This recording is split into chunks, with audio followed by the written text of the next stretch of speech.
నమస్తే, welcome to prime time debate. నేను Srikanth. Operation Sindoor, operation Mahadev.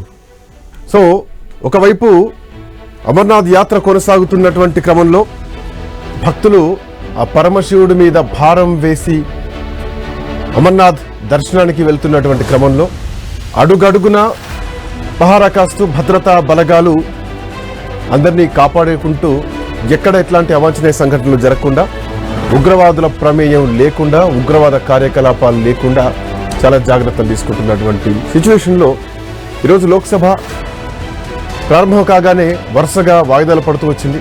So వరుసగా 3 సార్లు వాయిదా పడ్డ తర్వాత the biggest news in nation, operation Mahadev.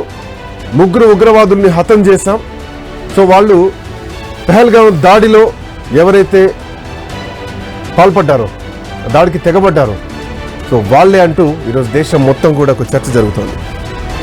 So ఈ అటాక్ తర్వాత, ఈ ఎన్కౌంటర్ తర్వాత సో లోక్సభలో చర్చ మొదలైంది ఉదయం నుంచి కూడా. సో రేపు జరగబోయేటువంటి చర్చలు కూడా లోక్సభలో కూడా అమిత్ షా ప్రసంగించబోతున్నారు. సో ఆపరేషన్ సింధూర్ పైన జరిగేటువంటి చర్చలో రేపు అమిత్ షా ప్రసంగిస్తున్నారు అన్నది ప్రధానంగా ఒక అంశం. సో నరేంద్ర మోడీ ప్రసంగం గురించి ఇంకా నిర్ణయం అఫీషియల్గా అయితే రాలేదు. సో రేపు మాత్రం అమిత్ షా మాట్లాడేటువంటి అవకాశాలు అన్నది ప్రధానంగా ఉంది.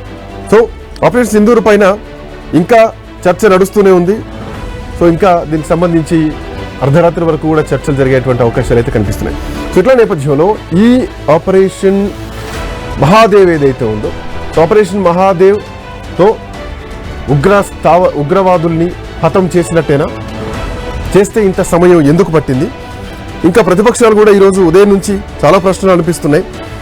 భారతదేశం ఇంత స్ట్రాంగ్గా ఉంటే ఎందుకు ఆపరేషన్ సింధూర్ గురించి కాల్పుల విరమణకు ఎందుకు వెళ్లాల్సి వచ్చింది? కాల్పుల విరమణ అవసరం ఏమిటి అంటూ కూడా కొంతమంది ఎంపీలు ఈరోజు లోక్సభలో ప్రశ్నిస్తున్నారు.